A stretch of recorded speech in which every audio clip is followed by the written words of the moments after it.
So Harper, why do you care? Like, why would you, not only why would you do this, but why are you such a powerful ally? Like, when I really think about people who are heroes, I think about people who fight a fight that's not theirs. I think there's actually, innumerable things that have done this, whether it's peers or friends or mentors or just people who have pushed me. But there's one person in particular. When I was a freshman in college, this guy named Eddie Moore Jr., who has a conference called the White Privilege Conference.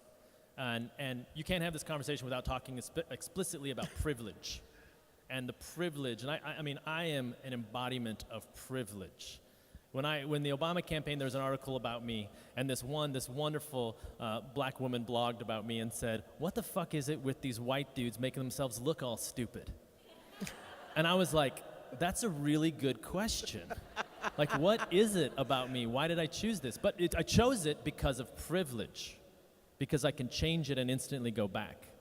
And every single thing that I've done in my life is about privilege. Whether it's the privilege to go to a college easily even though I had bad grades, was the privilege where I can walk past a cop and not get pulled over or something worse, was the privilege of just being able to walk around without being harassed. There's a lot of privilege in everything I do, regardless of how I dress, regardless of what decisions I make. The other thing is,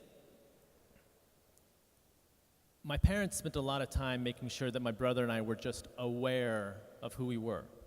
And I don't know if that was what led this to this kind of experience, but it has been something that we constantly have this thoughtfulness of who are we and why are we here? That doesn't mean like I have this existential crisis about God. What this means is I just wonder, literally, as I'm walking in Ukrainian village, who am I on this street? I'm a gentrifier. And what are we doing here? We're gentrifying. And having that identifying and just acknowledging it and saying it to yourself means that you understand the political ramifications of being that. And I think that's something that I think about in tech as well. Like, who am I in there? Oftentimes we're imperialists. And how do we fix that, or how do we work through that? And I don't have an answer for why, but it always feels right. Also, I'm a sucker for getting on stage. So even though I said I didn't want to be up here, I love being up here. Please listen to me. Awesome. Thank you so much, Harper. As always, it's such a pleasure to hang out with you. Thank you very much. And I would like to say before we go to the audience that one of the things that's very valuable about all these discussions, everything that we heard tonight, was just feedback.